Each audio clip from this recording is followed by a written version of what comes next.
You are now tuned in to Respect the Connect. I'm your host, Johnny James, and I'm back again with a few of my nearest and dearest. Jay, we drank a lot last night. Travis in the building. What's poppin', Jay? Nothing, bro. Today, dog. I think of these nicknames off the rip, dog. This is on the fly. Jay's got 100 different nicknames, bruh. Yeah. Len Words is in the building. Yes. What's poppin', Len Words? Popping like Orville Redenbacher. Orville Redenbacher. We got another guest with us today. My brother Jeremy Jojola's in the building. Make some noise for episode 105. Yes. Man, I am so honored to be sitting across from you. I've been watching you, what you've been doing here in New Mexico. And Johnny, you know, I got to say what you're doing here, it's something marvelous. And you're bringing people in, you're bringing voices in. And like, I'm just honored to sit across from you, man. Brother. I'm so happy to be here. Thank you. Yeah. It's crazy. Yeah. Man, sometimes I don't know how to like take those comments, brother. Like, because I just keep moving and we keep doing stuff. And sometimes I rarely look back, right? But when people tell me stuff like that and they give me my flowers like that, it makes me realize that this journey has been worth it. Yeah. And we are doing something special for everybody, dog. Like, I say this a lot, and they're probably getting tired of hearing it, bro, but I just want my people to do better. Yeah. I want my people to get better. Yeah. I know we have more than we settle for, brother. We Yeah. all do. There is so much potential here in Yeah. New Mexico, and you're like a seed of that potential. Thank you. You know, you're bringing people in, you're bringing voices in, you're letting them have that space, that authentic space, and I love it, man. Thank you, I brother. love it. So It means a lot to me. hopefully I can live up to this, you know, to Oh. the standards of this podcast. You can, dog, because listen, since we started on the New Mexico shit, we just gonna go out Let's the go. gate, brother. Let's go. One of the main reasons I've been excited about this episode with you is because of your extensive New Mexican knowledge, brother. So for people that may not know, let's get a little bit of a background, brother. So you're an investigative journalist. Yes. That would be the title right there, Yeah, right? I've been a TV reporter for 27 years. That's a long time, Yeah, bro. I started very young. October 1st, 1999, I was on air, and I was like 20 years old in El Paso at KTSM TV. I was going to college at New Mexico State and working the weekends down there. Wow. Been in TV news for nearly 30 years, seen a lot of changes, and then I started doing investigative work here in Albuquerque. I started here in Albuquerque at KOB TV in 2002. Started doing investigative work in 2008. Really liked that. And then an opportunity came up for me to go to Denver. And I've been up in Denver since 2011. So, yeah, I've been up in Denver for 13 years. Worked here in Albuquerque for 10 years, though. And my family is from here. My family's from up north. I was born in Las Cruces. My mom is from a small village called San Jose. Outside of Santa Fe. Yeah. And then my dad was from Santa Fe, born and raised in Santa Fe. He was adopted at 3 days old by a Native American man from Isleta Pueblo. Really? And that's where Jojola comes from. Oh, that's interesting. Yeah. I was going to ask you. That's interesting. Yeah. But it's dope because it really lets people know what our lineage is like. Oh, yeah. I think people don't realize how different we are, especially us norteños up here. The northern part and the southern part of Colorado, it's different. It is. People don't understand how the Spaniard and indigenous blood it's just so intertwined. It is. And our history is different, too. I think there's the tendency, and you probably experienced this growing up, we all have as New Mexicans, when you're growing up, especially for me, because I grew up inside and outside of New Mexico. I would spend summers here, but I spent time going to schools in other states. I used to get asked for my birth certificate all the time. You know, when I would tell people I was from New Mexico, we tend to compartmentalize people into specific groups. And we, being us from New Mexico, we've kind of done that to ourselves in many ways. And so I've come from a family where I grew up where I was told, you're Spanish, you're a descendant of the conquistadors, which was not entirely, you know, as simple as it was laid out. When I started doing research, I found in my genealogy, you know, Native Americans who were likely indentured servants, mestizos, people from Mexico, I have Anglos in my family tree that, were at odds with Native American peoples. So like a lot of Nuevo Mexicanos, we are descendants of people who clashed with each other. And our history is extremely complicated. And I think over the years where I've landed, when we talk about labels like Chicano, Latino, Spanish, Hispanic, there's all these labels that people like to throw out there on the table. And those labels, I think, I don't judge anybody what they call themselves, but I think it's not a good thing when we start to label other people, and we get that as New Mexicans a lot. People call us, you guys are just nothing. You're Mexicans too, right? Yeah. We have our own history, and where I've landed is I consider myself Nuevo Mexicano. Mm-hmm. That's my history. That's my family's history. We have a completely different history, and while our heritage parallels Mexico, people in the Mexican heritage, our heritage is so beautiful and very, very different from our food, from our language, from our practices, from our cultural practices. Yeah. And I'm very proud of that, brother. Yeah. I could tell. Yeah. And so am I, dog, right? And I think that's what people need to see, because they put us in a box, and I feel a lot of people aren't proud to be Nuevo Mexicano. They're not proud of where they come from because they make us accept the fact that we're last on every list. Yeah. They forgot about us. We're from another country. So we've accepted this narrative about ourselves, right? We've accepted the fact that we're first in crime and last in schools, right? Fuck that. I don't want to accept that narrative because that's the narrative they're trying to make us accept. Once you speak about who you are, that's who you become. So if you believe you're last, guess what, my brother? You're fucking last. You give what your attention to. Or you become what you give your attention to. That's an old quote from a philosopher, Epictetus. Mm-hmm. And that narrative comes from the outside a lot of ways. I think so too. And then we've embraced, or not embraced it, but we've, like you said, we've accepted that. As kind of, sometimes it feels like and I used to do this when I was younger. It's kind of like a badge of honor. Yeah. Like when I be out of state, I'm like, yeah, bro, we are first in crime, bitch. What? But then now, I'm saying, about to be 40, I'm like, fuck that. Yeah. That's not what I want to hold our badge of honor on, because our culture is so beautiful that if that's what we hang our hat on, we're fucking up, bro. We're not showing the world how different we really are, bro. And I think it comes from the mixture of all of exactly what you were saying. Because, when I did my genealogy, right, it landed at about like 68 Spaniard when you collect of what all of Spain was back then, right? Spain looked different back then. For sure. But when you collect all of it, was about 68 Spaniard, and like the rest was about indigenous with, mix of 1% African, 1% Scottish, like that type of stuff, right? But for the most part, that's what it is collectively. And it's interesting because, I was born here in Albuquerque, but I lived out in San Fidel for a long time, which is a little Spanish land grant. Yeah. Which is so different than almost anywhere you could fucking grow up, bro. Yep. Because you had Laguna, you had Acoma, and Cebolleta, which is another Spanish land grant. And you had where my mom's from, Cubero, that's another Spanish land grant, which is, there's not a lot of people there, dog. But the land was given from you could trace it back to the King of Spain. Absolutely. And it's mixed in through, so you got reservation, Spanish land grant, reservation, Spanish land, and it's all mixed in together.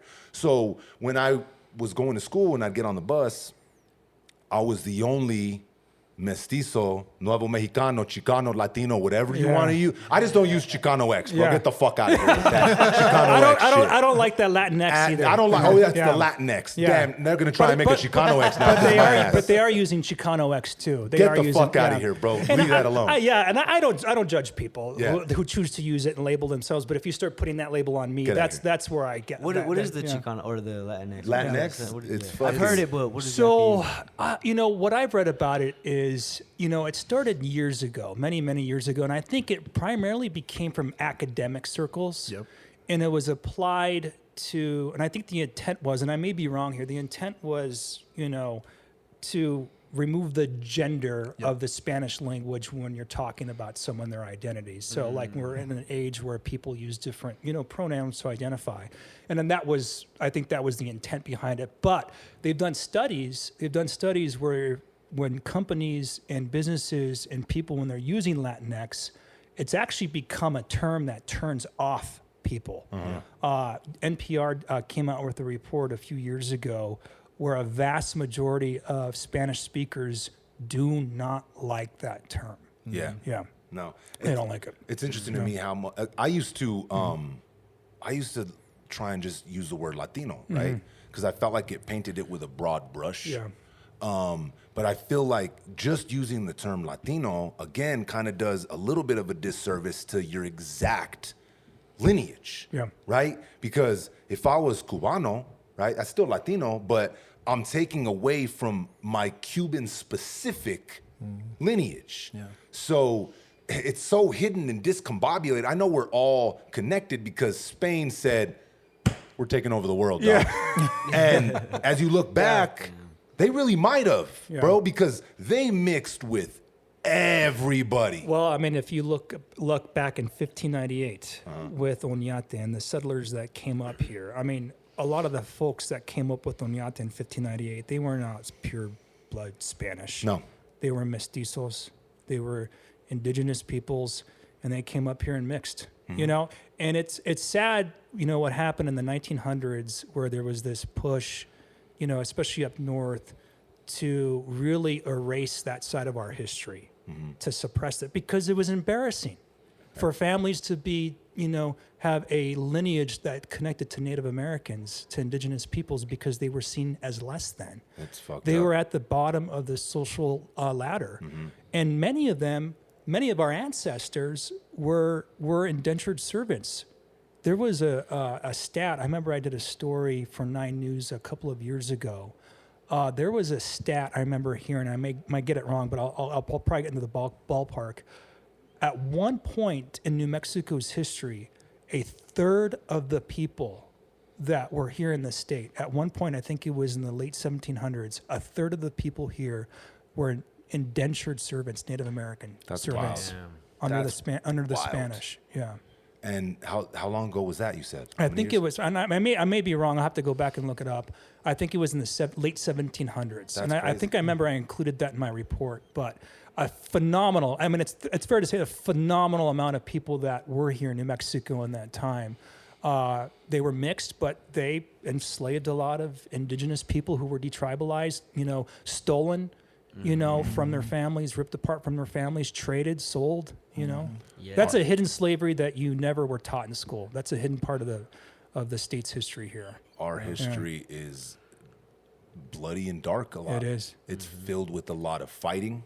Yeah. It's filled with a lot of violence. It is. And that's what I was getting to, actually, by living out there in San Fidel. Like, I didn't realize that we were still fighting a fight that had been going on for hundreds of years, right? And as I got older, I realized how ridiculous that fight is, because, you know, I got all my homies that are Native American, right, indigenous, and really, if you're from here, what really separates us is mine was 70-30, right? I'm 70 Spaniard, 30% indigenous. Theirs is the flip side. Yeah. They're 70% indigenous, 30% Spaniard. We're all mixed and we're all the same, but this fight has been going on for so long that even when I was a kid, I was the only Hispanic dude on the bus. And which they're all my homies now. Like, we all grew up together. But the bus would start in Acoma, and it would pick up all the kids from the reservation. So I get on the bus, and it was like World War III.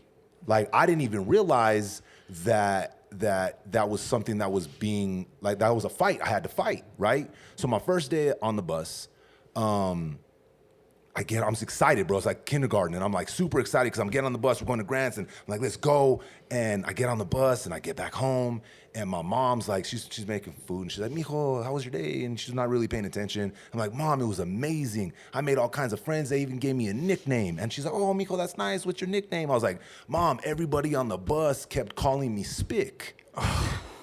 And I was so excited about it, brother. Like, I was like, and my mom said, what? Oh my gosh. And I'm like, yeah, that's my nickname. She's all, no, the fuck it ain't your nickname. And my mom went on the bus the next day. That's something my mother would do. She made it worse, bro. She made it so much worse, brother. And from that point on, then they were fucking. Then it was like I was fighting on the bus, but I was younger, so they knew they couldn't really hit me. Now in the you're face. a mama's boy now, Yeah, too, dog. yeah. Oh, your mom's on the bus now? Yeah. You don't like your gotta go nickname? fighting for you. Exactly. So it was a fight on the bus for a long time until we all of us eventually ended up becoming friends. But I didn't realize until much later in life that was a fight that came way before us. That goes back hundreds of years. Exactly. Brother. That goes back hundreds of years. And, when I read about New Mexico, I started reading about New Mexico history when I was in my teens because I was very confused about who I was. I was given these labels, you're Mexican, you're Chicano, you're Latino. And, growing up in a family where I was told I was Spanish, that's an identity crisis. Mm-hmm. And so I started taking it upon myself to start reading about my family history and about New Mexican history. And when you look at the history, that conflict has been going back for hundreds of years. But what you're saying here, you touched upon this, we're all Nuevo Mexicanos. We're all New Mexican, regardless if you're on a reservation, if you're on a land grant, if you're in Albuquerque, if you're in, Española, or down south in Las Cruces, if you're Anglo, Chinese, Italian. All these different ethnicities came here to the state, especially during the Santa Fe Trail era and then during the railroad. All of these ethnicities came together, these different peoples, different philosophies, different religions coming together, all these people coming together.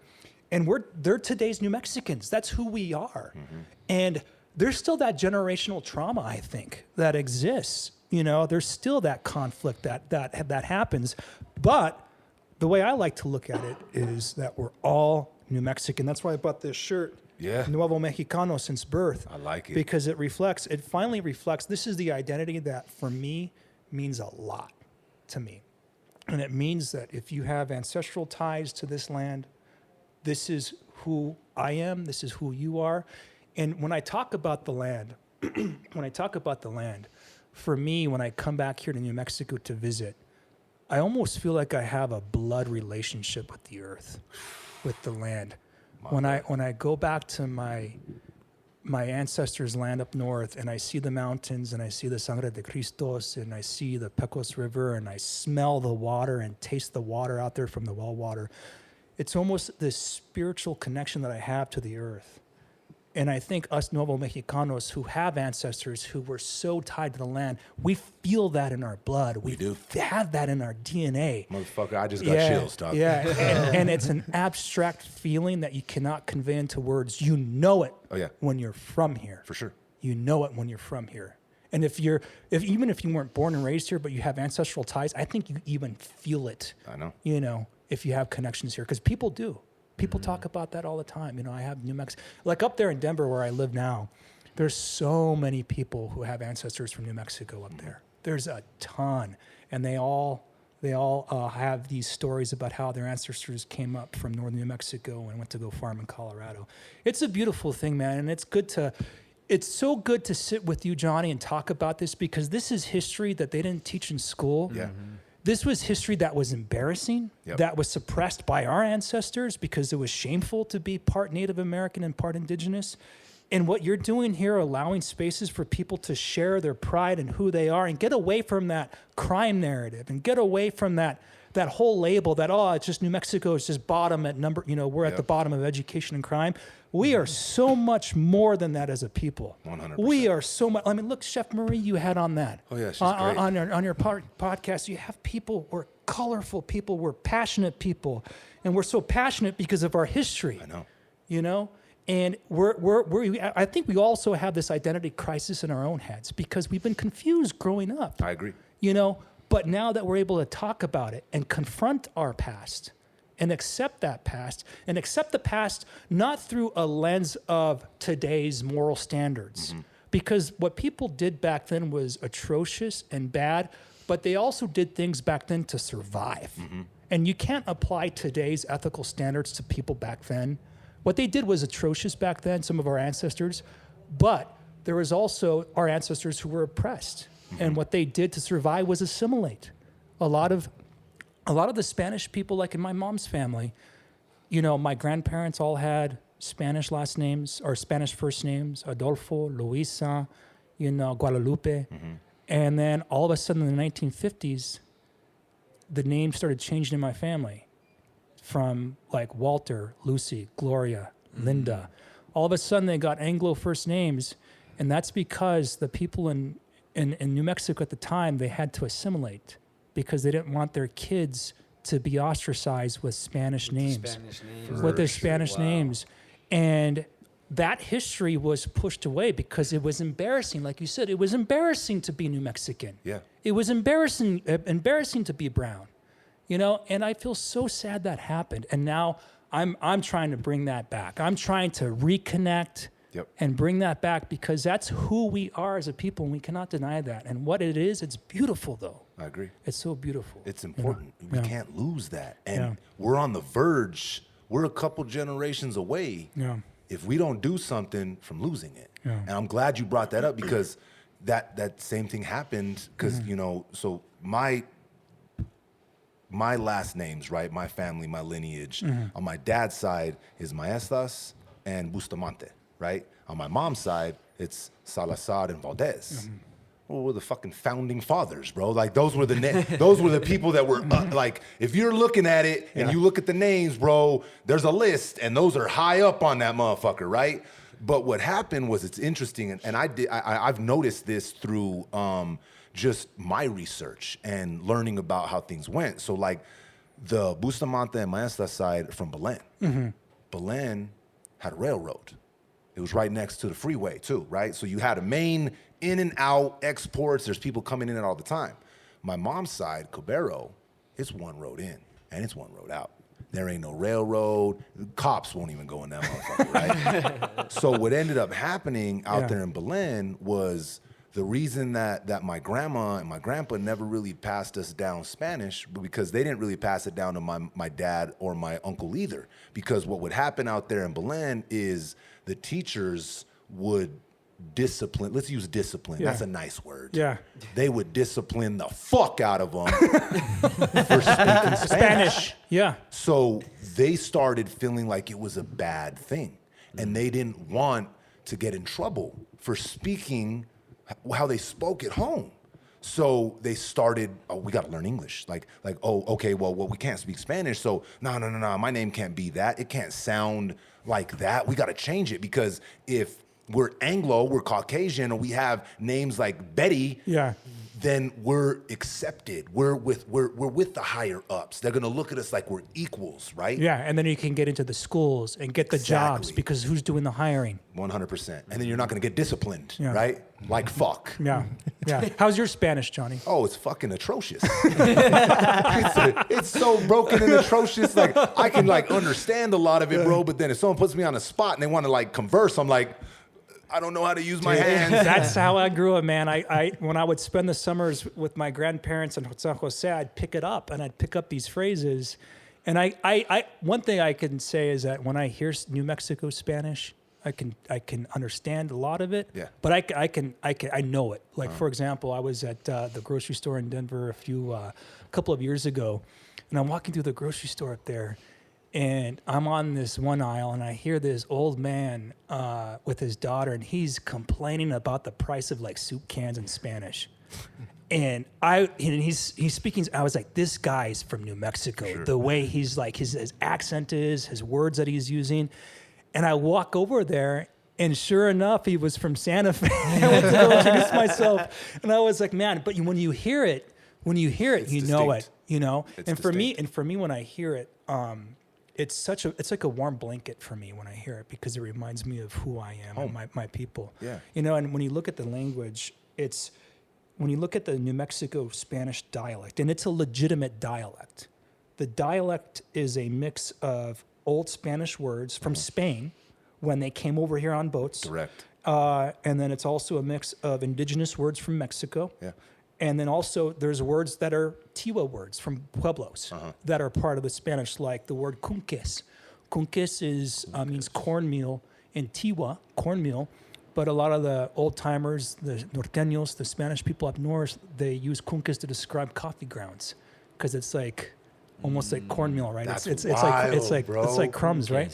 And then another Spanish word that is really old is when they came over here on boats to tie something up, the verb is amarrar, to like tie.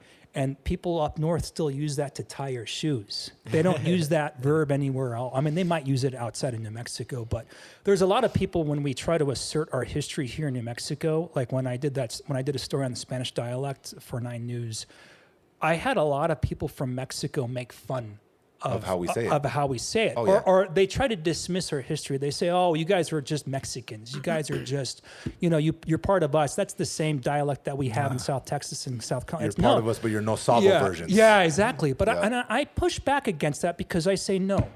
I say no because New Mexicans are very, very, while we're very similar, we have our own dialect. We have our own language. We have our own history. Our history is very, very different. I agree. Very, very, and like the word Latino, when you use Latino, when you talked about how it's such a broad brush. It is. That's, words like that, don't fit everybody. And that's why I've landed here, Nuevo Mexicano. I actually like that, brother. Yeah. And for a long time, I would use the word Chicano too. Yeah. Right, because I felt like it was the closest, but it didn't because we obviously all have lineage from Mexico, right? But most of my lineage is from straight right here. Like literally, you can look on the map and see where the Spaniard part is and where the indigenous. Like you can see it. It's fucking right here in smack dab in New Mexico. Yeah. So it's different. It is.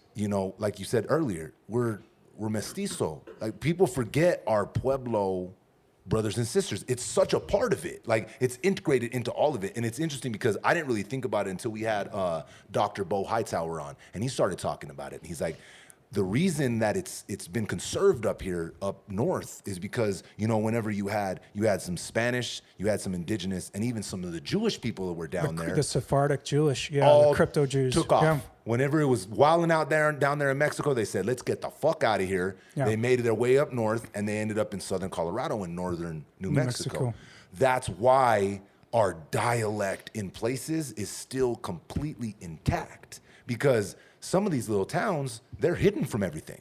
So that's why when I was talking about Belen, the reason I put 2 and 2 together was because my mom out there in Cobero, the dialect is 100% intact. Yeah. My nana was always trying to make us. It was a push and pull, because from my dad's side, they never taught my dad Spanish or anything. And my grandpa didn't hide it from us or nothing like that, and neither did my grandma. But they didn't facilitate everybody learning it because they felt like we'd be better off if we didn't. Exactly. But on the Cobero side, Yeah.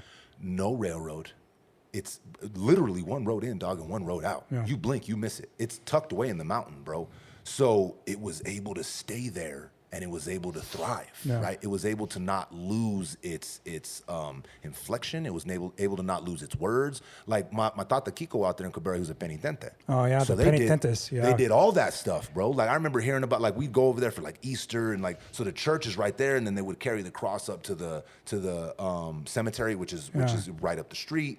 So all that stuff was able to stay intact. And the penitentes help preserve a lot of the old ways in the old words, because they have what's called the old cuadernos. And these are notebooks of notes of old prayers and alabados, old hymns, and they're handwritten.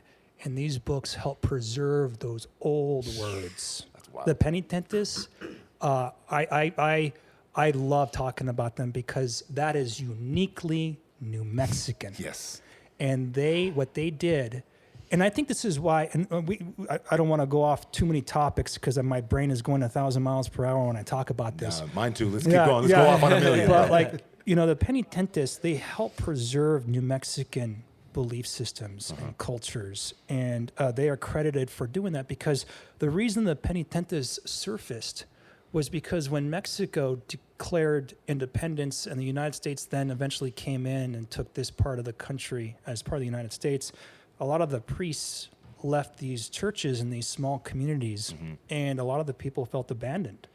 And came the penitentes to fill the void Wow. of what the priests would do. And so they would conduct funeral services and different services, and they took care of the community and became a brotherhood, los hermanos, Yep. you know, and they came together and they preserved all of that. And that is very uniquely New Mexican. And I think, you know, going off on this tangent about why our history is different than people from Mexico is because when you look at the history, and you're talking about the remote villages, you know, these villages were established there during the Kingdom of Spain, you know, starting in 1598, you know, starting up north, and then they expanded with the different land grants. When Mexico existed as a country, the Mexican government, the seat of the Mexican government was so far away. It was in Mexico City. There was influence up here. The Mexican government had influence up here, but it wasn't like strong influence. They're too far away. Too far away. And so that's why I think people up north, we never identified as Mexican. We never did because there was no nationalism because the seat of the Mexican government was so far away. And so shortly after, you know, Mexico declared independence in 1821, then you had the Treaty of Guadalupe Hidalgo that happened in 1848. The borders shifted, right? And people were still within those pockets of these small villages, and they had their own way of life that existed before Mexico. I mean, it's a fact that they called New Mexico before the country of Mexico even existed. When the Spanish came here in the 1500s, they believed that there was another Aztec empire, and they called this place Nuevo Mexico. It was named after the Valley of the Mexica, the Aztec empire. And that's why they call it New Mexico, Nuevo Mexico, because they believed that there was another empire up here.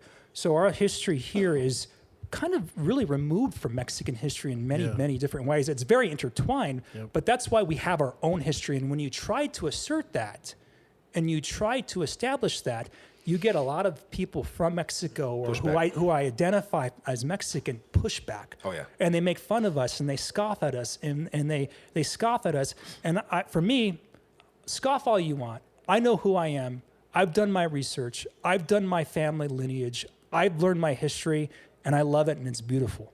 Yeah. You know, and you're not going to take that away from me. I agree. Make some noise for that. Yeah, make some fucking noise for that, Jay. Yeah. I couldn't agree with you more, bro. Like, and it took a while, like, because you hear all of these things that we're supposed to call ourselves, and you got all this infighting and all of this Catholic shame, we'll even call it. Oh, man, that's not going to Catholic shame. Yeah, but it's there too, right? Like, all these things, it's like, man, like, am I supposed to be proud of this? How can I be? It's a weird situation you find yourself in because, like you said, the history is so fucking dark and so bloody and so violent, but then so beautiful. Oh, it is, at man. the same time. So it's such a weird ass catch-22 because you want to be fully proud, but then you want to be aware of the fact that it really was fucked up, man. A lot of the stuff that happened on both sides of the coin. Yeah.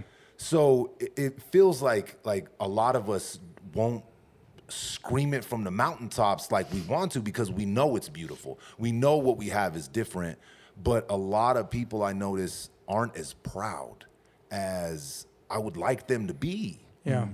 They move out of New Mexico. Because there's a shame. Yeah, there's a shame there. And I think, you know, when I've done stories on air about our heritage and about our history here in New Mexico, I write it from a place of I'm from here. I get a lot of pushback from people who say, oh, you need to go back and acknowledge the fact that your ancestors were these conquistadors who, you know, treated the indigenous people, you know, horribly. But what they don't realize is that, yes, our ancestors were the Spanish conquistadors and the settlers that came up here, but we're also indigenous. As well. Yeah. We're Native American. We had that in our blood, and that was erased. But we have to bring that back to let people understand you can't put us in a box like that. Our box, our identity here in New Mexico is so difficult to explain to people. Sometimes you just have to be from here and you know who you are. For sure. Right? That's why I really like the Nuevo Mexicano. That's where I've landed is Nuevo Mexicano, because for me, that's the identity that I've landed on. I used to call myself a Chicano in college. Yeah. I called myself Latino. I used Hispanic for a long time, and a lot of people don't like that word. And I'll still use that every. But what I call myself is Nuevo Mexicano, because that embodies the history of our ancestors and what they went through and who they are.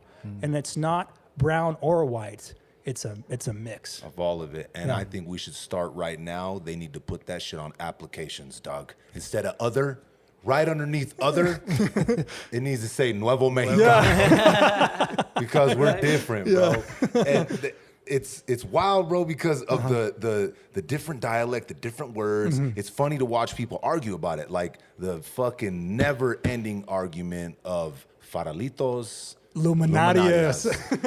And it's interesting, though, because if you really go back and do your homework, it got crossed a little bit. Yeah. Luminarias, it's not the bags. Yeah. Right? Yeah. Technically, if you go back and you watch what they did and how they broke it down, fucking Santa Fe has an argument, dog. Oh, I know. And people get all hurt. I know they do. They get all hurt and they get all like we were angry raised over with- little shit like that. we were raised with Luminarias being Luminarias. So I can't go back now, dog. It is what it is. We fucked it up, all right? Somewhere along the lines, we fucked it up. I know it's the stack of wood. I know, dog. I did the research. You can use both. Yes. It's a cinnamon. You can use both, man. But the way that just that history alone is such a beautifully rich story. The fact that they would use that to light up the path to the church in these little villages, which, not to skew too far, bro, but I got to experience a moment like that as a child, and I'll never, ever, ever forget it, bro. Moment. Oh my God. It was Christmas Eve. Okay, and we have a little church there in San Fidel. It's been there for, I don't even know who put it up, but it's there still, right? Every now and then they get a preacher, a priest to come in, and because usually we go to Cabero, but there's a church there in San Fidel too. So every now and then we'd get a priest to come in and we'd have mass there. So, it's one road and then it's like wrapped around. But so the church is there and it's Christmas Eve. I'm probably about 6, and it's fucking snowing. I'm talking giant snowflakes, and the whole town. It's bright because of the snow, but it's also bright because of the path that we laid with the Luminarias. Again, I know. I know. But say, Johnny, do you know that that's not? You know it's that's not factual, right? I know, but that's what we called them. That's where we were at. Okay, so with the path, and then the whole town, is all walking to church, and it's snowing. And, my grandpa owned a bar out there, Ray's Bar. So we all get to church, and the whole town's there. We're packed into this little tiny church that's there, and it's still snowing. The Luminarias are all set up. And everybody goes back to the bar. My Auntie Judy was making hot chocolate for the kids, and she wasn't making hot chocolate for the adults. But there was some whiskey in there. The fireplace was going, and that Christmas Eve will forever, that's like the pinnacle to me. Everything is a race to try and get back to that one Isn't it moment. beautiful? It was insane, and I didn't realize. I knew how much I loved it in the moment, but looking back as I got older, I realized, holy shit, I got to experience something that is going away. Yeah. It's like gone. Like that type of shit. Yeah, that type of shit. You got to go look for it. And I was in it. I was right in the mix. You'll remember that for the rest of your life, and that's a part of your heart and your soul, and that's a memory. That's part of you. That's very Nuevo Mexicano. Yeah. That's a very Nuevo Mexicano thing, and that's why it's important that the penitentes are still around. There's still some of them out there in southern Colorado and northern New Mexico. There's still some out there practicing, and I love it. I love hearing about people who are still doing practices on Holy Week. I remember doing the pilgrimage with my dad from Santa Fe to Chimayo.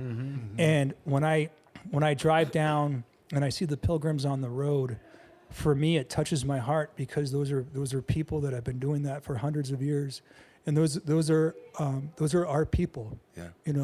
Those are our people, and it's so beautiful to see that our heritage and our history and our culture is still alive and people are still walking and they're still doing what our ancestors did for a long time, and we need to keep that up. We have to. And we need to be proud of that, and we need to talk about that and put that forward. And I started this profile, and I sent you this profile I started called Cuentos y Corazón on Instagram, and I just started it.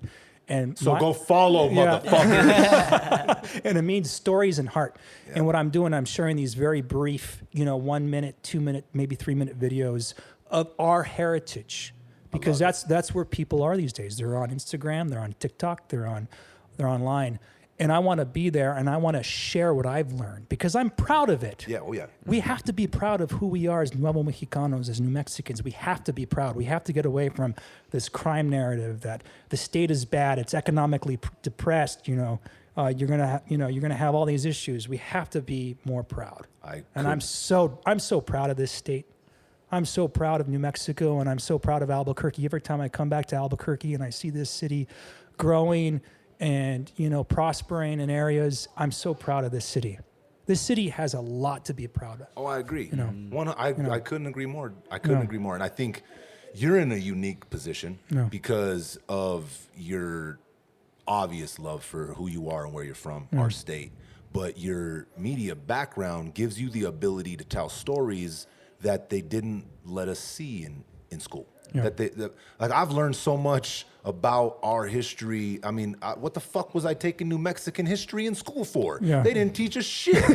They had New Mexican history in school? You know what I'm saying? Like they taught us like the surface level stuff, but it was nothing like really. They did But it's written from an Anglo. A lot of times it was written from an Anglo perspective. Whitewashed like crazy. Yeah. You know how it is. I mean, the people that win tell the story. Exactly. They get to tell the story. Yeah. Whereas like I love that you said that we have to keep these traditions alive, and the pilgrimage is a huge one. Mm-hmm. Yeah. Same thing with the feast days and all the reservations.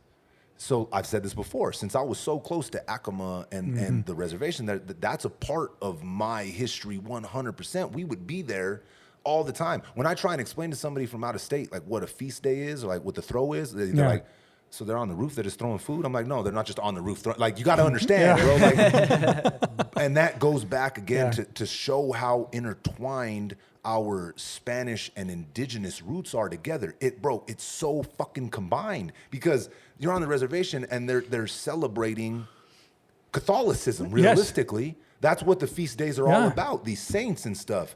So it's so intertwined that we don't even realize it at times. Yeah, and before the Pueblo Revolt happened, they were very accepting. The Pueblo people were accepting of Catholicism until the Spanish got very mean and abusive. Yeah, and the Spanish wanted to erase the Pueblo culture and religions, and that's when they revolted. Rightfully so, because if the Pueblo Revolt didn't happen, a lot of the Pueblo cultures would not exist today. If that revolt did not happen in 1680, and that's who we are. There's strife in our history, there's conflict, but it makes us who we are today. Yeah. And we cannot bear the sins of our ancestors. We can't. I think there's a lot of guilt that's put on us, especially from outsiders. When I try to assert our history, I think there's a lot of like, you need to feel bad because your ancestors did this. Well, you don't know my ancestors like I know my ancestors. I found my ancestors. And it's not just some conquistador wearing a metal hat or metal helmet. My ancestors, wore headdresses and practiced in kivas. They were born on pueblos. And those are my ancestors too. They were oppressed, and my ancestors were also the oppressors. And I can't bear the sins of what happened. No. What I can do is just try to be a good man today and be a good representative of New Mexican today. And that's what I try to be today. And I think you're doing a really good job. Oh, thank you. Like some of the stories that you've covered, like I went back a little bit and it made me realize I don't even know exactly what the story was, but you went to like a really small pueblo and you were talking about like some of the things that they would do like to survive, right? Like we didn't have a lot. So you wonder why we would eat stuff with like tortillas, right? Yeah.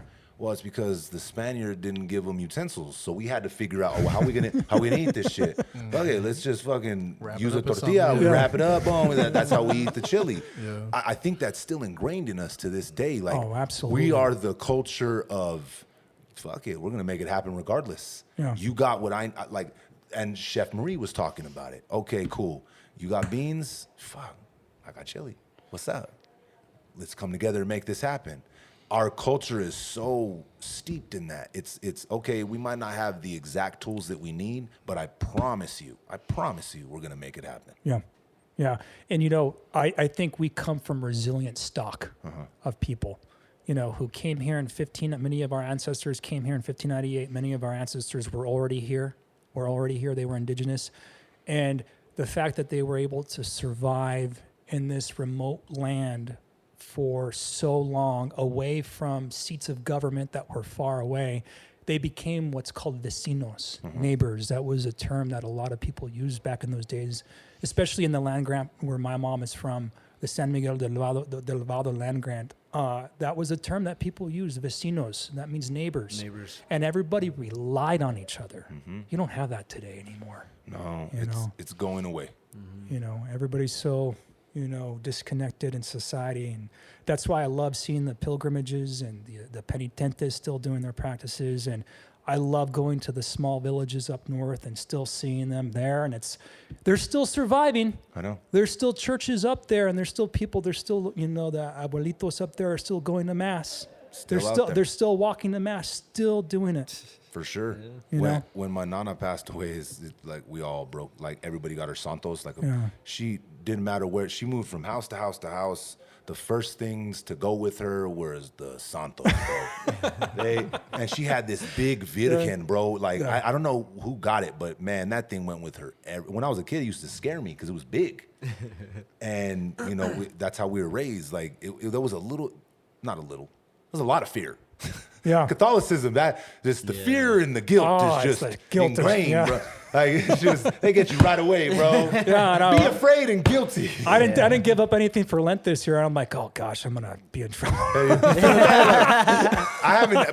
My nana somewhere like, Mijo, I haven't given up nothing for Lent in a lot. I haven't went and got the ashes on my forehead in a long time, bro. And that's another thing. Yeah. It's so, we have these specific regional, just not even cultural things that just don't exist anywhere else. They're preserved here. And I think you said it is because, you know, all the viejos and they're all still around and they passed it to an extent. But then you have the flip side of the people that were trying to run away from it. So Who were ashamed of it. so we're at this crossroad. I was reading an article, it's been a while back, and I'm going to misquote the shit out of it, but this teacher from, I think it was Harvard or Stanford, something, a guy from New Mexico went out there, and he was like taking Spanish courses, something like that, and he started speaking to the teacher, and the teacher was like, where are you from? And he was a norteño from up over here in New Mexico, and the teacher told him, you realize the dialect you're using that don't exist anymore. It's directly from Spain. Like, where did you learn how to talk like that? And he's explained to where he's at. So when they started doing the research, they realized that if we don't start passing that down now, they said it's 2 generations away from being gone, completely wiped off the face of the earth. I interviewed a man who studied the dialect up there in Colorado for a story I did on the Spanish dialect here, and he says 50 years. Damn. 50 years, and it's really only going to likely exist in textbooks. That's crazy. You know, in 50 years, and it's sad, you know, that it's going away. You know, I have videos of my grandmother. She passed away last year, but I have some videos of her, you know, speaking it, and you know, those are going to be my cherished things that I'm going to listen. I turn those on every now and then. I listen to it and I hear it, and it's like, I get really, really sad because that's our people, that's our language, and there's things that unite us in our heritage. There's our history, there's our language, and there's our food. Yep. And when you look at those 3 things, they're intertwined and they're so reflective of who we are. Like the Spanish language is, you know, the dialect that we have here, you know, it's so beautiful to listen to, and it's funny. You know, there's so many different funny phrases and terms, and you know, I can go on and on about it. My wife's dad, he still speaks it, and I love hearing him speak it. Yeah. Yeah, he's from up north, so. I told my mom, I was like, you got to Mom. I'm not gonna say the weight's on your shoulders, but the weight's on your shoulders. You didn't pass it down to me, right? So it's up. You better start talking all that Spanish to my boys. Aaron's 5. I don't even want to hear English in this fucking house. I might not understand shit you're saying, or I can understand a little bit of it, but I can't speak it back to you. But you need to pass that shit down because you're right. It's so like specific, and I realize it sometimes. Like even when I'll like make a post about something, and I'll in the caption I'll use the word hito. Yeah. Right. A lot of people outside of New Mexico, and we still use mijo and mija too, for sure. But hito is like I feel like it's bigger. My grandpa used to use that way more than mijo. Hito, get over here. Hito, it's hito, hito this, hito that. And people would be like, what is that? Don't you mean mijo? I'm like, no, motherfucker. I mean hito. Hito, yeah. Oh, yeah. I still use it. Like, There's my a niece, great, Hita, my boy's hito. I use that way more than mijo. There's a great dictionary that you have to go get. It's going to be hard for us to learn it, right, and to pass it down. But there's a dictionary out there written by a man by the name of Ruben Cobos, called a Dictionary of New Mexico and Southern Colorado Spanish. In fact, can I link down here? I actually might have that. Let me see if I have it. Of course. Give me 1 second. Sorry. No, that's cool. You're good. I don't think I brought it. No, I didn't bring it with me. But it's a dictionary you can find on Amazon. And these are words that are very unique to the New Mexico Spanish that we have here. And someday I'm going to make it a goal of mine to read it front to back. That's a good goal. I may not be able to be fluent with it, but I'll be able to, pick up some words. But, there's words that I grew up with hearing that are in that book. You don't even realize. You don't even realize it at all. You're gonna have to send us the link, and we're gonna link that shit down in the description of this. The description of this pod gonna have that link because I really feel like it's important. I feel like all the stuff that we've touched on is so important to pass down to these next generations because I feel like we're at a crossroads to where we can pass it down to them without the shame, without the guilt that a lot of us or the ones right before us felt, so they wouldn't talk about it openly. They wanted to look through it like, they just wanted to look at it through a really narrow scope. Yeah. And it's not. You're leaving out so much if you look at it that way. I feel like things like that, words like that, people that have that history and that knowledge, it's important for us to shine light on that because it's the only way we're going to continue to pass it down. Yeah, absolutely. Amen. Yeah, bro. Yeah. Yeah. So it's funny, when I was on my way over here, I was thinking to myself, man, investigative journalism, bro, that has got to be, holy shit, man. Yeah. So first off, I started thinking about motherfucking Larry Barker at first, right? That was my first, as a kid, we all was like, man, you don't want that motherfucker knocking on your door, dog. Larry rolling up. You fucked up, bro. When you see him running through a parking lot and someone's standing by the door and he's got his briefcase, it's like, oh, buddy, this dude did some shit he shouldn't have done. He's an icon in New Mexico. For sure, bro. Right? He's done some amazing stories, and I don't think I'll ever be able to reach the level of reporting that Larry Barker does. I see that guy as someone who's done some really amazing work here in the state. He has held some people's feet to the fire. Yeah, I have a lot of respect for Larry. And I've really never interacted with him before. I've said hi, and I've sat on a panel with him 1 or 2 times when I was here in New Mexico. But I do have a lot lot of respect for the guy. Yeah, he's an icon. He's like Ron Bell. Oh, you see him, you're like, people have like, you know what I'm saying? From different sides. Yeah. Right? I'm saying just as iconic, right? Yeah. Not the same colorful history. Yeah. But an iconic history, right? That's what we'll go. We'll use the politically correct terms here. Yeah. But he's an icon. So I start thinking investigative journalism, and then you start thinking about it, man. That's probably a wild field to be in. But probably a lot of people thankless in some aspects. And you probably have people. It's probably dangerous. Yeah, that's the word I was looking for. You probably got people that are like, man, fuck this Jeremy dude, bro. Yeah, I had some, when I was covering some extremist groups in Denver in 2019, 2020, I had a handful of people like 3 guys come to my house. I wasn't there, but these were neo-Nazis that came to my house. I did a series of reports on extremists in Denver at the time, and 3 of them didn't like my reporting, and so they came to my house, and my baby was 3 or 4 months old at the time. My wife was inside, and they made a phone call to me before they came over, and I had a feeling that they were going to come over. So I called my wife, and I said, whatever you do, don't answer the door. Don't go to the door. stay in the bedroom. I have a feeling something's going to happen because they called me at my work.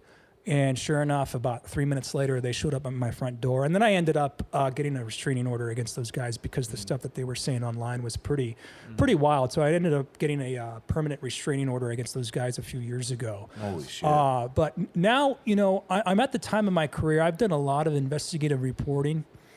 And I'm in the time of my career where I'm really trying to explore my storytelling outside of that, which is why I started, Cuentos y Corazón, because I feel I'm a good researcher. I'm passionate about sharing words and writing and stories and combining words with videos and sharing stories. And my passion with that, combined with my passion of my heritage, that's where I'm like, I want to do more of that. But I still love investigative reporting. It is wild, man. Yeah. I mean, every time I do a story, when you're sitting down with someone and you're holding their feet to the fire and you end up doing a story, you have someone's reputations in your hand. Yeah. You're essentially doing a story on some bad stuff that they've done. And when you expose it, people act and behave in different ways. And then a lot of times there's the trust with the public in today's media. I've been in TV news now for 27 years. And when I first started, there was no computer. When I started in El Paso, there was one computer that had an email, I think. That's fucking back in the day. And then when social media came on the scene, that really shifted, how people consume news. And nowadays, as a TV news guy, we're trying to survive. We're trying to stay relevant in an age of like all sorts of things out there. There's a lot of misinformation out there. And to be frank with you guys, I think for many different reasons, and all this, and people will agree with me at home, the media in general, when I say the word the media, I'm speaking about the press, and I don't like, generalizing everybody. We've lost trust with our viewers because we've made a lot of mistakes along the way. And that needs to be acknowledged. We've lost our trust, and it's a lot of that is our doing, but at the same time, I think there needs to be media literacy among the public. I think from a very early age, in this day and age of TikTok, Twitter, a lot of misinformation, I think children need to be taught media literacy starting in elementary school. Absolutely. But yeah, investigative reporting, it's wild, man. I've done all sorts of different stories. I could only imagine. You got one specific that sticks out to you? I was just about to ask the same thing. Oh gosh, so many of them. There was this one here in Albuquerque. A lot of people might remember this one. This was one of my first investigative pieces that kind of blew up. I think this was like in 2008, maybe. Over there on Pajarito Mesa, there were people that were dumping their trash out there. And I wanted to do a story about how people were illegally dumping their trash. And I was out there with a photographer, and we're like, surreptitiously, hiding behind stuff, and we're getting people dumping their dumping their trash. Yep. And we end up confronting this one guy, and I can't remember his name. We get out, and we're idiots, man. If I went back, I would have told myself, you stay away. Don't be confronting somebody in the middle of the desert. You don't know who they are. Yeah, right. And so it's me and a photographer. We go up, and we pull up against this guy. And you can find the video. You can go and find it. We pull up to this guy. I'm going to go ask him about why are you dumping your trash in the desert like this. And this dude was like, I think he was methed out or something like that. And he ends up backing his car into our car, rams us. And we're freaking out. We end up driving away, and it was like, holy cow, man. Well, what if the guy had a gun? No shit. You're lucky. He probably did. He might have just forgot to use it. Yeah. Maybe. Yeah. He's too messed up. Oh, that's right. I did have a gun. Fuck. Yeah. So I think that's what one, he was dumping. Yeah, that's one. Yeah, so he was dumping his trash. So that was one story. And then there's another story I did in Denver about this small community that was ticketing people for profit. It was a small town called Mountain View, and you can find it online if people Google it.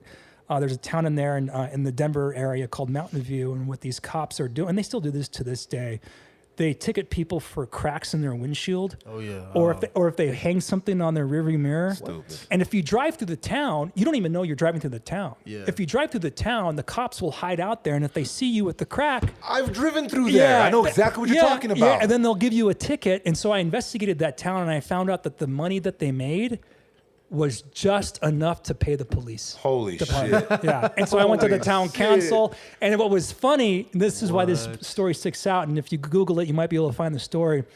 I found a cop who worked at the department who had one of those dangly things on his rearview mirror when I was doing the story. So I confronted him, and he was actually holding a bag of donuts. Hey, that don't even sound real. I know, doesn't it? Sir, look at what's hanging from your fucking rearview mirror, bro. What do? You got a crack in your window, something hanging from your rearview mirror. No, I don't want donuts. That's why. That's funny. I had seen one that stood out to me, obviously, because of my line of work. It looks like you pissed off a fucking foodie influencer out there in Denver. Oh, yeah. You got on his bad side, dog. He's going to review your foods bad, bro. Oh, I know, yeah. But see, when you look at it like that, bro, you can't be taking advantage of some of these little moms and pop spots, bro. Yeah. They don't understand because social media and shit's so new. Okay, right? So I'm navigating it. I'm still learning how to market and how to approach when businesses approach me like, okay, well, how do we work together, right? I want my reach and my voice to benefit you because I don't want to work with a company and just do the bare bone. Like, what? That's bro, you should take pride in the fact that a company is approaching you to use your platform and your voice to maybe give them an extra push. So, man, you can't take advantage of these people that don't fully understand this new landscape of marketing. And it sounds like that's what Buddy was trying to do. Yeah, and what was funny, I did 2 or 3 parts in that story. His name was the Denver Foodie, highly popular influencer there in Denver. I think he had like 500,000 followers up there. That's a lot. Yeah, and he would go and do these food reviews at these restaurants there in Denver, and he was very effective. He would do a food review on a small mom and pop like taco place, and he would do a review, and people would flood that place. And so he was highly sought after by these small mom and pop businesses that are barely scraping by. And he would charge, I think, $250 to $300 per video, which doesn't sound like a lot, but for these small businesses, that's a lot of money for these businesses that are just barely staying afloat. And so what happened was on social media, it started like bubbling up on TikTok. This lady kind of called him out saying, hey, this guy named, the Denver Foodie, he's taking money from these small businesses, but he's not following through with these promotional videos. And he, was pissing off a lot of these small shops. And so it started blowing up on TikTok and it started blowing up on Reddit. And I got a hold of it. And I said, there's a story here because when you're an influencer with that amount of a following, you have power. And my job as an investigative reporter is to hold power to account.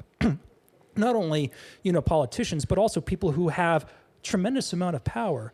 And he was taking money from small businesses and to his credit, and what I find confusing about that whole story, to his credit, when I first interviewed him for the first story, he actually admitted on audio when I interviewed him that he fell behind on business. And I was like, this guy's being a stand-up guy. He said he was going through a divorce. He couldn't keep up with the work. He was getting a lot of requests. But he was taking money but not scheduling video shoots. No deliverables. And so he probably just got really disorganized, and he talked about how his life was in turmoil. And he admitted, but then when I interviewed the businesses that he screwed over, he got really angry when I did that first story. And then he created this video and made it look like I was in cahoots with another social media company to make it look like I was going after him. He claimed that I worked together with this other social media company that was a rival of his, and they were actually trying to buy him out, or they bought him out. And there's a whole legal battle between those two guys. And so he made this video where he made it look like I was in cahoots with this social media rival, and I was not. And so I did a follow-up story explaining kind of like how I came to this story. And so I got a lot of nasty messages from his followers who believed him. They actually believed this guy that he called out Jeremy Jojola in Denver for being corrupt. And I was like, when I even watched the video that he created about me, I was like, this Jeremy Jojola guy should be investigated. I was like, shit, this guy's like convincing, like, who's this Jeremy Jojola? I was like, wait a minute. I was that's me. But it goes to show this guy, I mean, he's creative. He did a good job like crafting this video in a way where it made it look like I was part of the problem. And I was like, holy shit. And pretty but good. it wasn't true though. It wasn't true. And So then, he had time to do Yeah. that video. yeah, exactly. And I pointed that out. I actually did point that out. Like, well, and what was funny was when he was busy making this video attacking me, there were more small businesses in his comments saying, "Hey, where's my money?" Yeah, where's my Yeah. where's my video, dog? Yeah. Yeah, see that's the thing, Yeah. and that's why I do. Yeah. I am not an influencer. I don't like that fucking word, Yeah. bro. Don't look at me like that, Len Words. Yes, you are. Hey, Yes, you are. I'm a content creator, artist, father of 4, Nuevo Mexicano. Yeah. bitch. Yeah, Quote me. hey. Yeah. Quote me. You know what I'm saying? Because it's got this level of just phoniness to it that can exist. Not everybody. Don't fucking attack me in the comments, influencers. But it's got this level of just grittiness to it that seems to me phony in certain aspects. Yeah. Right? Because 9 times out of 10, it's just for the profit. Yeah. And I come from an artist's perspective. I don't make art or content with money in mind. Money's cool. Don't get me wrong. You I gotta do it for your survive. passion. Exactly, because I love it. I create art because I'm passionate about it. Yeah. If money comes from that, awesome. Hey. If none does, I'm still gonna keep doing this. I'm still gonna keep creating because I am a creator. Because the currency that you're getting is not the actual currency, it's the fulfillment. 100%. It's the creation, right? You're Yes. doing something creative. You're putting something out there in the world for other people to enjoy. And I think that's what happened with this Denver foodie. A lot of people didn't know he was taking payments from these businesses. He wasn't disclosing that up front. And so a lot of people thought he was just doing reviews just, doing for reviews, fun. just Yeah. popping up. And a lot of people were more upset at the fact that like he wasn't telling them that these reviews were paid reviews. And so he got really upset. He threatened to sue me in court and, sue me for defamation. That hasn't been filed yet. That's so, one of the hardest. Come yeah. on, bro. How many defamation lawsuits have actually been won here, bro? That's one hard nut to crack. I've been threatened with defamation suits so many times throughout my career, brother. It's like, and I've can never imagine. been sued. I've never been sued. Those are one of the. Come Yeah, on, those are yeah. one of the hardest ones to stick, bro. And see that. So from a content creator side, Len Words, Who happens to be influential. who happens to be an influential content creator. Yeah. If you're gonna take on that much work, right? So that's why I don't really do stuff like that, right? Because I do want to help people get more light on their businesses, but that's not really like my thing. Yeah. That's not really what I do, right? I'm not a foodie review. Like, I don't do that type of stuff. So for me, in the social media spectrum of things, I'm not going to take on all of this work at that amount of dollars, right? So like you said, like $250, it doesn't sound like a lot because it really isn't a lot. But to some businesses that are barely scraping by, that is a lot. And then if you but take 20 of on them 20 on a fucking time, right? Yeah. Then you are making a lot of money. But you got to provide 20 fucking videos. Whereas for me, I'm going to chill. I'm going to sit back. I'm going to do partnerships with people that I can align with to where I don't want to look like I don't want to look like a NASCAR driver. Yeah. I don't want to look like Ricky Bobby. You don't want to look like a sellout. Exactly. And even past that, like all the sellout shit, like even fuck all that, right? I just don't want to look like all I'm doing it for is for the money. Yeah. If you don't chew Big Red, then fuck you. Like when he's doing those commercials, like boom, boom, boom, boom, boom. I feel like your audience is gonna start to tune out, right? Obviously, we have to make money. Yeah. Obviously, there's no way around it. But if you can do it right with the certain businesses that make sense and you could come to an agreement as far as like monetization goes, then you don't have to go around and be like, all right, I'm going to collect 30 different businesses. I'm going to charge them $100 and I'm going to shoot 30 videos. Whereas you find one business that needs your help because a lot of these places, they allocate these funds for marketing. Right? So you got to find how you could deliver them, what you need to deliver them. And a lot of times less is more. Dog. No, oh, for sure. You're not going to find yourself stressed out. And listen, being a foodie sounds fucking awesome. I love to eat. Yeah. Right? But if you're going to take $250 from 30 different places and you only do 10 fucking videos, there's a fucking problem there. And maybe he was over worked, Yeah. right? Because that could happen. I understand it, bro. Editing these videos and doing all this shit ain't easy, especially because a lot of us do it ourselves.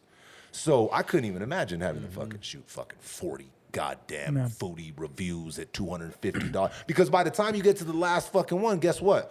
All the money you made off that shit is gone. Yeah. That 250. You've ain't already much. spent it. Yeah. No, that's not much. And that's a lot of videos. Yeah. So you got to kind of balance yourself out, bro, as a content creator, I think. Yeah.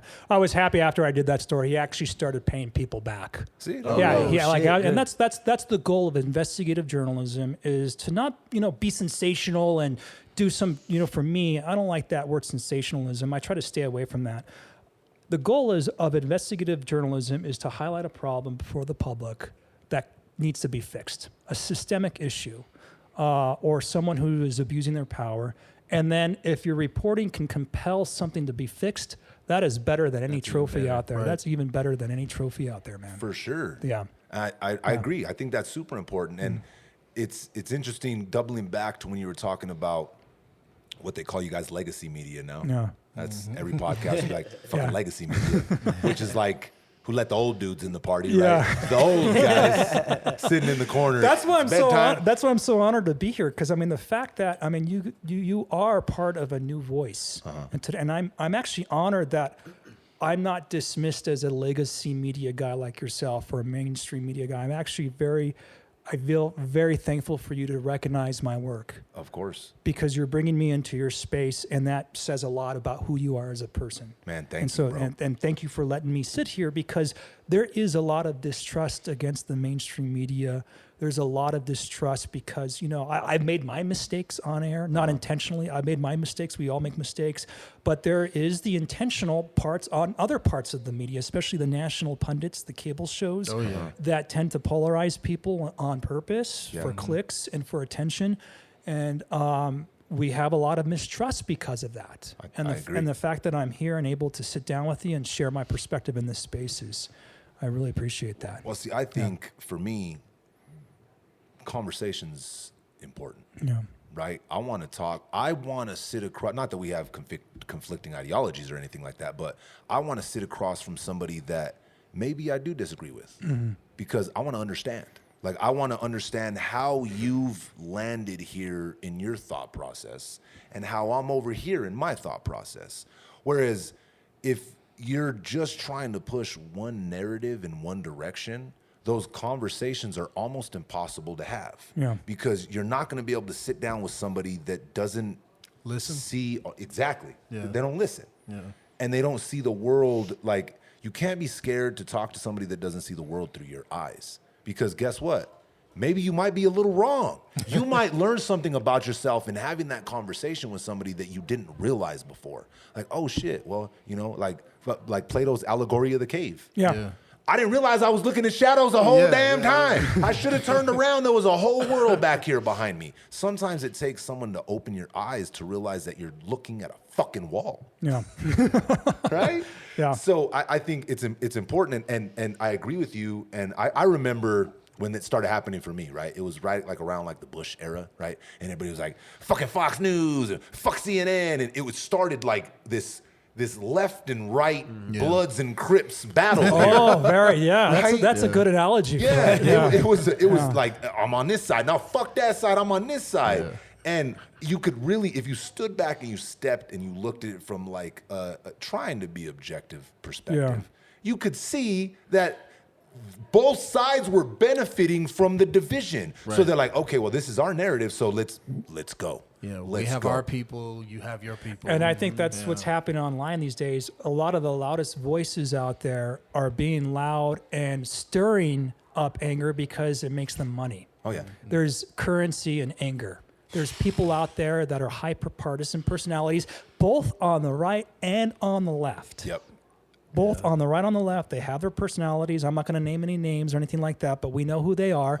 And they say stuff online to get people riled up because they become relevant. They get followers, and then they make money off of it. For sure. You know, and that's hurting us as a country. Because That it's is- keeping us divided. It's keeping us divided, because then society is in this place where like people feel they have to force to pick one team or the other. Right. They're forced to pick a side, Yep. and it's sad. I agree because so sad. I've Nothing never. natural about it. Yeah. There's nothing natural about it. Yeah. People naturally are looking for commonality amongst each other. When you come together and you invite somebody into your home or your community and everything, you're looking for what you guys agree on first. You're not looking for a problem. Yeah. But it's unnatural what we're doing now, where it's like the problems come first and we imagine we have to resolve those before we can ever get down to the stuff that is common amongst us, which is silly. It's hustling backwards. Yeah, listening. Yeah. Yeah. Exactly. And it's just the divisive tactics. And I think, again, that was back in like 2004. That's when I started really like, oh, this is a bunch of bullshit. Yeah. George Carlin said, it's bullshit and it's bad for you, right? Because I've never sat down with somebody, Republican or Democrat. I know everything tries to get political, but since we're there.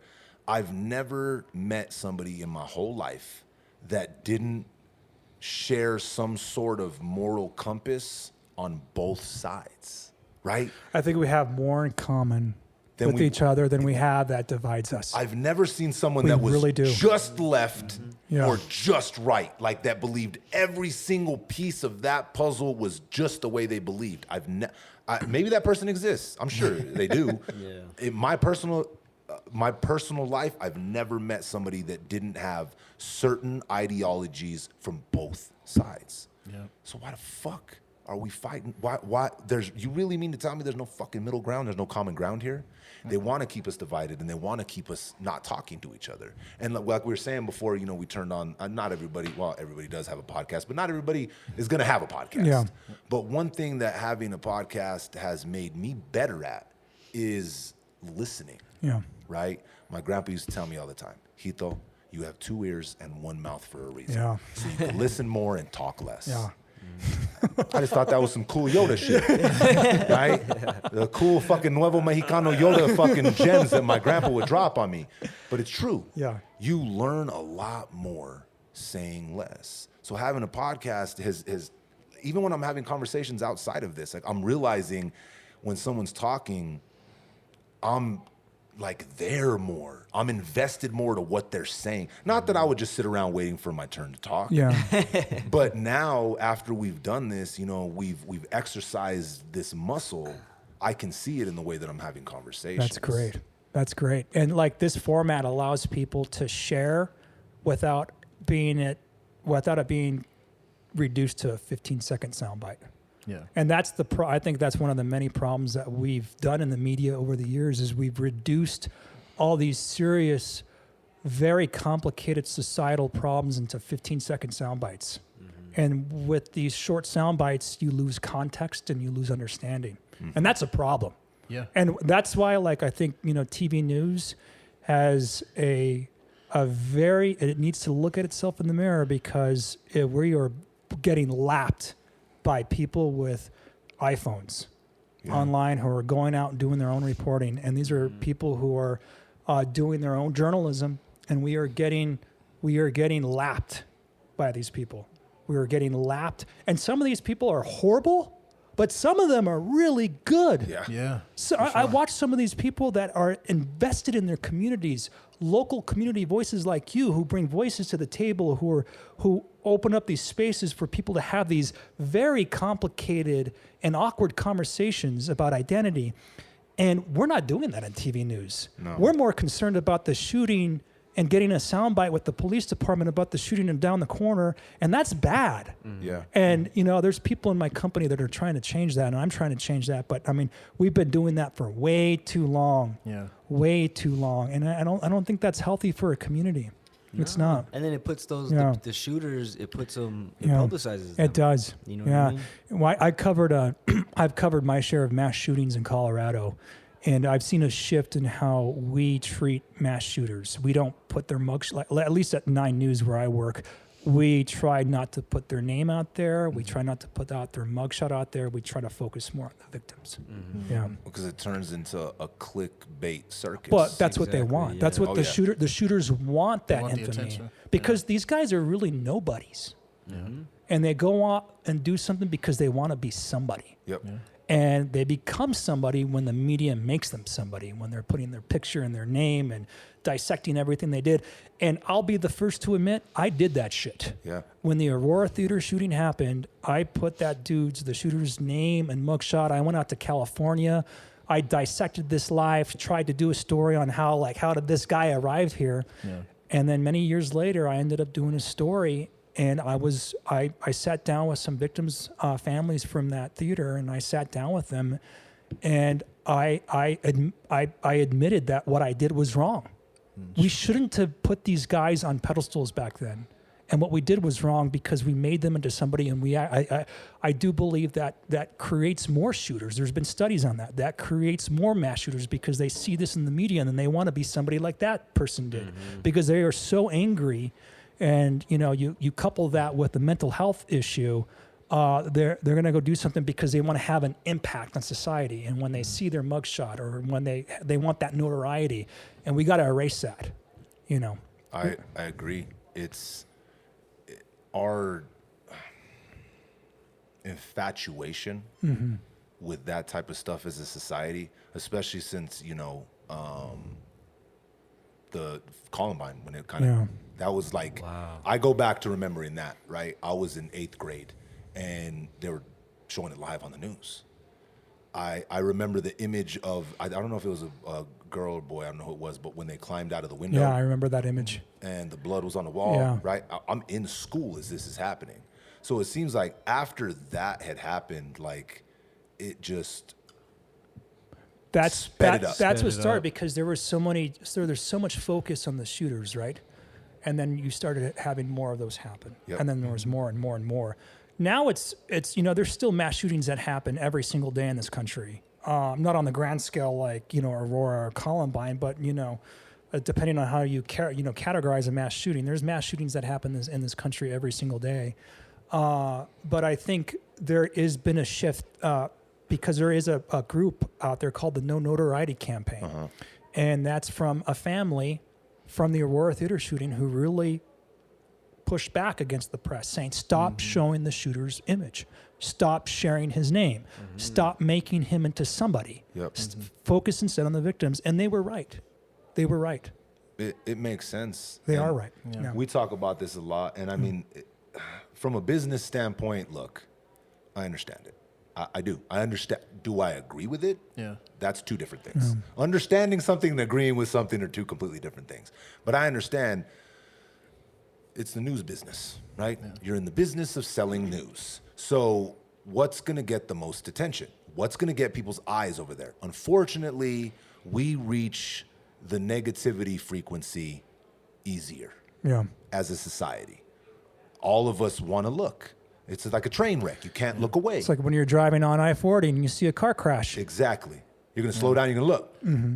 That's what everybody does, and that's why and even since a kid, I remember 10 o'clock would come around, I'm like, fuck, here comes the news. And I love horror movies, and the news was scary as shit. There was nothing scarier than Channel. What happened next? We're all about to die. Yeah. But that sells, that brings eyes. Eyes are attention.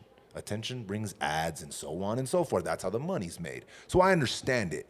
But as a society, I think it really is up to us to do a lot of the work ourselves, because I've said this and we've said it a bunch of times on the podcast. Reaching a positive frequency takes a whole hell of a lot more work than a negative frequency. But it lands on the individual to do the work, right? You're alone, bro. Like when you're scrolling, you're doom scrolling on your phone, or you're watching whatever it is on Channel 10, what you're allowing inside your inner matrix is up to you. Yeah. So if you want to reach that frequency that takes work, dog, it takes fucking work, and it's hard work. Yeah. It's harder to get there. So many people stay in this low vibrational frequency of negativity, and it just keeps festering and brewing. Yeah. It's easy. It is. It's low-hanging fruit. It is. And that's why I think you see a lot of crime on the news. One of the reasons, I mean, you've touched upon it, because there's intrigue, there's public intrigue, but it's also easy for reporters to go cover, because at the end of the day, I mean, being a TV reporter is I think there's this perception among the public, like all we do is we go up there, read the prompter, hold the microphone, and we have people doing all the work for us. No, man.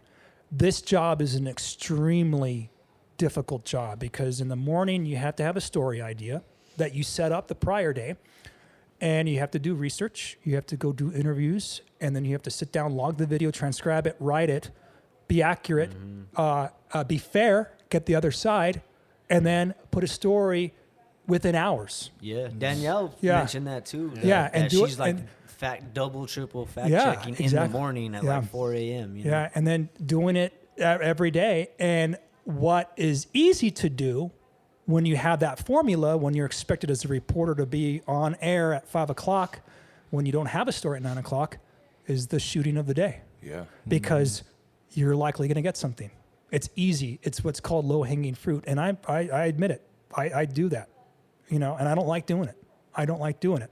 That's why I'm trying to share my storytelling outside of TV news these days, because that gives me fulfillment. For sure. That gives me fulfillment, but it's the easy stuff. And I think that's why you see a lot of crime on TV news, because it's easy. You're going to get the mugshot. You're going to get the court case. You're going to get the victim on the scene. You're going to get a cop on camera giving the standard, cop soundbite. And it's easy. Yeah. And it makes the news at 5 o'clock. And as long as you make that slot, you're going to make it, and boom, your job is done. But I think that's one of the reasons, many reasons why people have turned away from TV news, because like you said, it's terrifying. Yeah. It makes communities seem like we're just these crime infested communities when we're really not. There's so much more beyond Than just that. just the crime. And we have to do a much better job in the media these days to highlight the positive stories and to do it in a way where you make people care, because, crime is intriguing. When you see flashing lights on the news, you're going to be like, oh man, what happened? Yeah. Yep. But this is where creativity and talent comes in, because if Thank you you. can Thank sit you. down and tell a story in a way that is creative and compelling, and you bring someone in and you help them learn about something positive in their community, Yep. that is gold right there. That's where we should be. And I That's think what we should be doing. It sticks longer. Yeah. It stays. It does.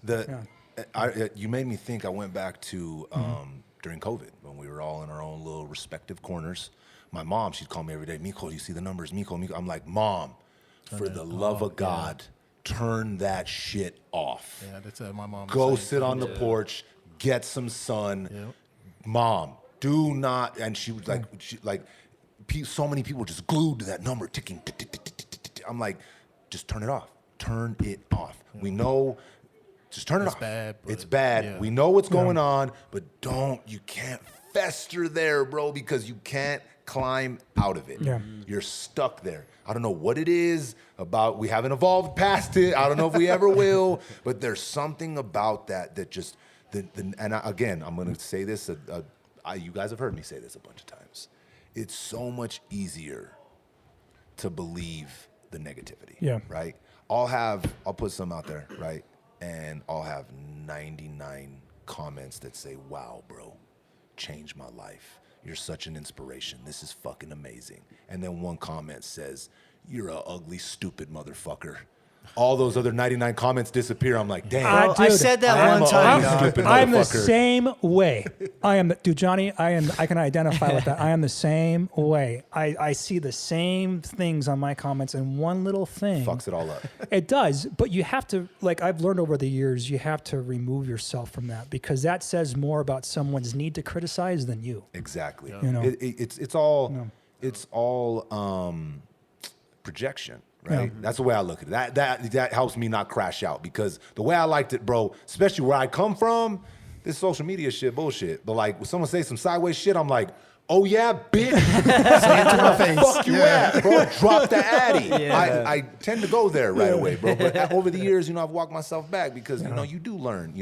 It's all projection. Yeah. People call me an ugly fuck. They look in the mirror and they realize they probably feel like they're an ugly fuck, right? But it's interesting how, as human beings, we can have someone be so positive to us, and I don't know why it's harder to believe those things about yourself than it is to believe the negative about yourself. It's weird, because you're like, yeah, fuck, I know my ears are big, son of a bitch. Fuck, you're right, fuck you, dude. Yeah, But if someone says, man, you've really had this positive impact on my life, I take it in, but for some reason, those are harder to believe. I don't know what it is, man. Yeah. I don't know what it is. That's, I think, is all of us, I think, all of us have that self-doubt. Yeah. And I think comments like that will kind of like spark it Yep. a little bit, because maybe we do think that about ourselves sometimes. Yeah. But sometimes you can't believe what you think about yourself. No, well, because you're, 99% 99% of the time you can. You got to yell at yourself. Like that little fucking voice in your, that's why my morning routine is horrific, dog. Because when I wake up in the morning, I do not believe in myself whatsoever. There's a lot of times when I didn't even want to be here. So I have to beat the shit out of that dude from the moment I wake up. Yeah. Listen, bitch, I'm in control. I have my hands on the steering wheel, and I'm gonna beat the living shit out of you until you're in submission and I'm in control. So my morning routine is like that. So hopping into like the cold plunge and all that type of stuff is you proving that You're I'm fighting. in control. You're of this shit. fighting That's dope. yourself, 100%. a lower level. Yes. I'm Yourself. shutting him the fuck up. And every day I X off the calendar. I go and fucking run. I get in the gym. I eat food that I might not want to eat. Do I fucking love eating nothing but enchiladas? Who doesn't, brother? I can't do that. So when I wake up in the morning, it's these things that I have to mark off the list because I have to beat that person into submission. And it's important because I know for a fact we all have that person in our head trying to convince us that we're not good enough. When we are. We are. You just got to push I past think that it. just comes from, how we were all raised in school and how everybody was trying to, be the best person in the class, and some of us made it and didn't make it, and that's that inner monologue. That's dangerous, man. You got to shut that shit down. And the people who've succumbed to that type of inner monologue are the type of people that leave you negative Oh, yeah, comments. user 39678. Fuck you, dude. It's Leonard. It's Leonard. Jeremy, my brother, my dog, I know you got to hit the road. Yeah. This was a fucking blast. I had a good time. I would love to have you back on again, brother. Anytime you're here, bro, let's pull up and let's get this New Mexican history cracking, Let's my do it, dude. man. You guys ready to get the fuck up out of here or what? Thank you so much, guys. Of course, Johnny, thank you, man. And thank you for what you're doing for this community. Of course, brother. Of course. It's my pleasure. I'm going to keep doing it. We're going to rock this to the wheels fall off. You need to send me that link because we're going to put it in the description. And they're going to sell out. Until next time, respect the connect. Peace.